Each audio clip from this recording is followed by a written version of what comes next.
Bonjour à tous et bienvenue dans un nouvel épisode de En route vers les 100 kilos. Cet épisode devrait être relativement rapide aujourd'hui parce que j'ai pas énormément de choses à vous montrer. Et continuons, on devrait pouvoir l'appeler un truc comme la tête dans les étoiles ou un truc comme ça, mais je vais pas vous spoiler tout de suite.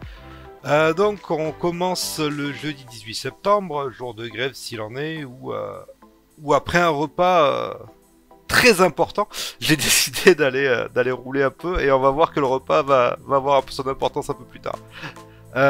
Donc j'ai décidé d'aller rouler sur la voie verte. Jusque-là, j'avais fait très peu de dénivelé en vélo. Et là, je voulais essayer d'en faire un petit peu plus. Donc j'ai plus les chiffres exacts.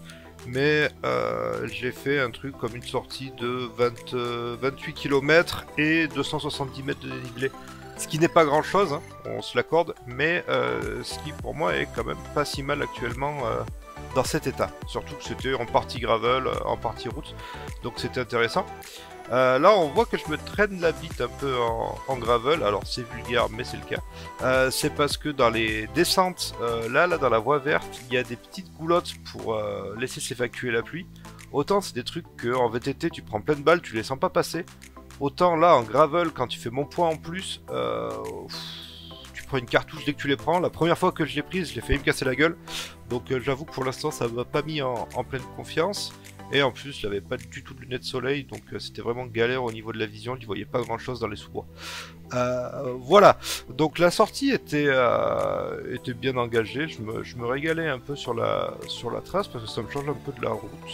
Euh, J'aime bien moi rouler dans les bois à la base, donc c'est vrai qu'amener ce vélo là dans les bois c'est sympa, même si c'est un peu casse-gueule à certains endroits. Je dois l'avouer que j'ai pas encore la maîtrise de cette bicyclette et le fait que la roue soit fine me fait quand même plutôt flipper.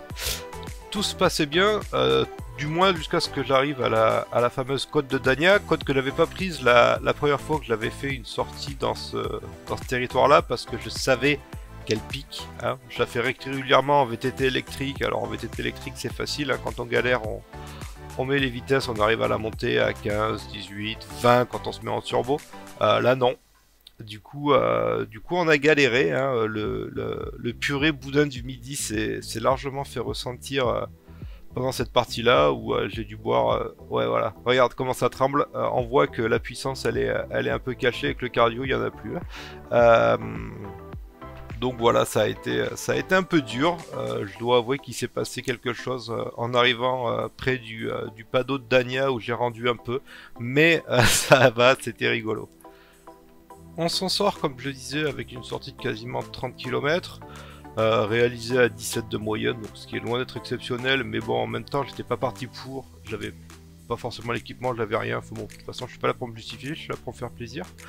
Ce qui me lançait normalement une bonne semaine, puisqu'on était le jeudi, une bonne semaine jusqu'à mon embauche qui est prévue lundi, qui arrive là dans 3 jours.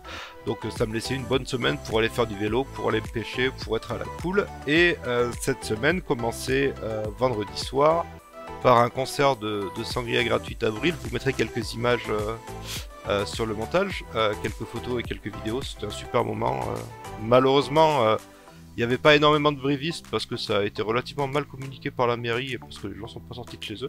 Mais c'était un très beau moment pour nous qui étions là.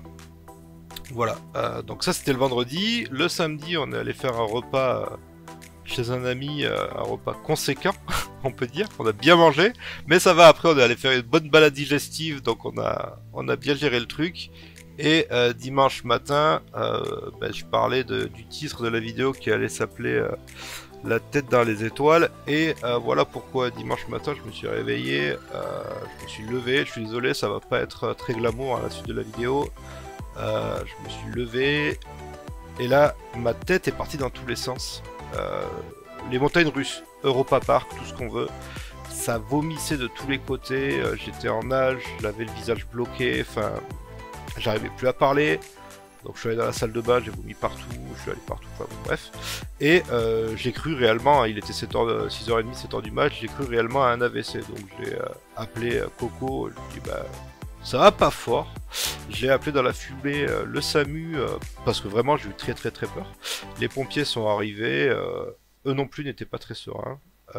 Donc direction les urgences. J'ai eu le droit à tout ce qui se fait niveau test, bien évidemment tout ce qui est prise de sang. J'ai eu le droit à un scanner cérébral. On sait pas. Donc le médecin urgentiste me parle de, de, de, de vertige paroxystique, je sais plus comment c'est, enfin bon bref, de problèmes d'oreille interne. En fait ce serait des cristaux qui sortiraient de leur logement pour aller se placer ailleurs et qui pourraient créer ça là en fait un enfer de la tête qui tourne dans tous les sens et des vomissements assez insupportables. Il s'avère que dimanche midi je suis en forme, donc on me laisse sortir de l'hôpital, je vais vaquer à mes occupations. J'avais promis d'aller m'occuper du chien d'un copain, donc je suis allé m'occuper du chien, j'ai vaqué. Sauf qu'à 16 h, ça retape sur la tête, ça repart dans tous les sens. Je ne sais plus où j'habite, je ne sais plus où je suis. Donc compliqué, je prends mon traitement qui n'a aucun effet, hein. Ils m'ont filé des médicaments pour calmer les vertiges, mais je ressens rien, ça ne fait rien. Donc ça, dimanche après-midi, toute la journée de lundi pareil. Donc lundi, avec Coco, avec ma maman, on essaye d'appeler l'hôpital pour avoir un rendez-vous chez un ORL parce qu'il se pourrait que ce soit un problème d'oreille interne. Sauf qu'on nous dit ouais mais le médecin il a pas fait de courrier, du coup vous aurez pas de rendez-vous avec l'ORL, il faut que vous voyez votre médecin traitant pour faire un courrier. Ok. On appelle pour avoir rendez-vous avec le médecin traitant, mais même en urgence, il n'y a rien avant le mardi matin. Donc voilà, mardi matin, je me pointe chez le médecin traitant. Je suis au fond du trou, hein. Sincèrement, je n'arrive pas à marcher. On est obligé de me tenir pour que je marche. On a l'impression de voir un homme sous. C'est une catastrophe. Et moi, c'est un calvaire. En voiture, j'avais comment dire, une bassine et je pleurais tellement c'était difficile.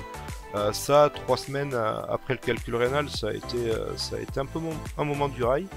Voilà, donc le médecin me filme, me prescrit du Vogalène et un autre médicament pour calmer ça en intraveineuse, en intramusculaire. Donc un infirmier venait le soir et le matin pour me piquer et rétablir un peu les choses. Et j'obtiens enfin un courrier pour aller voir l'ORL. Donc on appelle la secrétaire de l'ORL qui nous dit ah non mais je sais pas ce qu'a fait ma collègue, il aurait pas dû avoir besoin de courrier puisqu'il avait passé aux urgences, etc. Enfin bon, bref, un cinéma. Je vais chez l'ORL jeudi matin, donc avant-hier. Et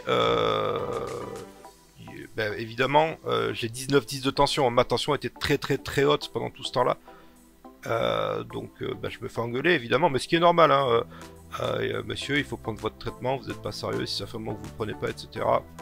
Aucun problème, tout ce que je demande c'est aller mieux, donc oui je fais le con, aidez-moi à aller mieux s'il vous plaît. Donc ils me font des tests, ils me foutent un masque sur les yeux, ils me plient dans tous les sens, ils me font aller à gauche, à droite, etc. Bon, les tests ne donnent rien de particulier, donc il faut que j'y retourne mardi prochain pour voir comment ça évolue. Mais il n'empêche que moi je tiens toujours à peine debout, je suis dans le dur, très très très dur. Ça c'est mercredi ou jeudi, je sais plus. Mercredi, pardon, mercredi. Donc voilà, compliqué. Mercredi dans la foulée, j'ai rendez-vous au centre socioculturel parce que c'est là où je vais commencer mon nouveau travail. J'ai rendez-vous pour aller rencontrer les directrices et puis voilà, voir comment ça va se passer pour la première semaine. Sauf que je suis au fond du trou. Je marche comme un homme sous, donc je les appelle au début pour essayer d'annuler, mais on me fait comprendre que ce serait bien quand même d'être là, ce que je comprends tout à fait, hein. Que voilà, si j'arrive à faire l'effort, ce serait bien. Donc je fais l'effort, c'est Coco qui m'y accompagne, qui me tient, ou moi je la tiens pour réussir à marcher, parce que sinon je tombe, littéralement.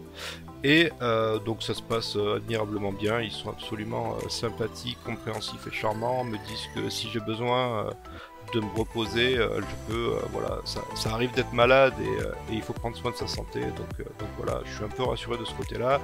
Ils m'aident même à tenir debout et me tiennent par le bras pour me faire sortir du bureau, enfin voilà, mais bon, c'est pas une image que j'avais très très envie de donner de moi pour les premières fois, mais bon, comme ça au moins ils sauront ce qui risque de leur arriver avec le personnage. Voilà, donc ça c'est mercredi, on rentre, je roupille tout l'après-midi. En moyenne, je pense que de dimanche jusqu'à aujourd'hui, vendredi que j'enregistre ces mots, j'ai dû passer 20 heures par jour dans le lit et peut-être 15 à dormir. Ça a été vraiment très compliqué. Voilà, c'est un moment que... Bon, là ça va un petit peu mieux, j'arrive à parler, jusque là je pouvais pas parler comme ça, je pouvais pas marcher à rien faire.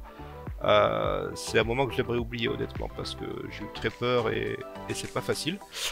Merci d'ailleurs à Coco et Thierry qui m'ont hébergé, qui ont été patients et sympas, qui m'ont fait à manger, qui m'ont qui m'ont carré. J'avais rien à faire, j'étais à l'abri parce que je dois avouer que si j'étais resté à la maison dans cet état-là, que j'aurais dû continuer à faire à manger, continuer à faire des trucs, ça aurait été très difficile. Voilà donc pourquoi il n'y a pas plus d'images dans cet épisode. La semaine prochaine, ça va peut-être être un peu limite aussi parce que je pense qu'il va falloir que je me repose pour commencer ce nouveau travail. Donc voilà, j'ai qu'une hâte, honnêtement, c'est d'aller travailler parce que je pense que ça va être plaisant. C'est de retourner faire du vélo et de retourner à la pêche. Donc j'espère que voilà, dans les 10-15 prochains jours, on aura de nouveau des images. Ça commence à aller mieux. Je prends mon traitement pour la tension, elle baisse tout doucement. On va savoir bientôt si c'est vraiment un problème d'oreille interne. Et voilà, on va essayer d'aller mieux pour pouvoir continuer tout ça. L'avantage malheureux qu'il y a dans cette situation, c'est que entre samedi dernier et aujourd'hui, puisque je ne pouvais rien manger pendant 2, 3, 4 jours, j'ai perdu 3 kilos. Voilà, c'est le seul avantage que j'arrive à en tirer à peu près de cette situation. Donc on se retrouve très vite dans un nouvel épisode de En route vers les 100 kilos. Allez, à bientôt et surtout prenez soin de vous.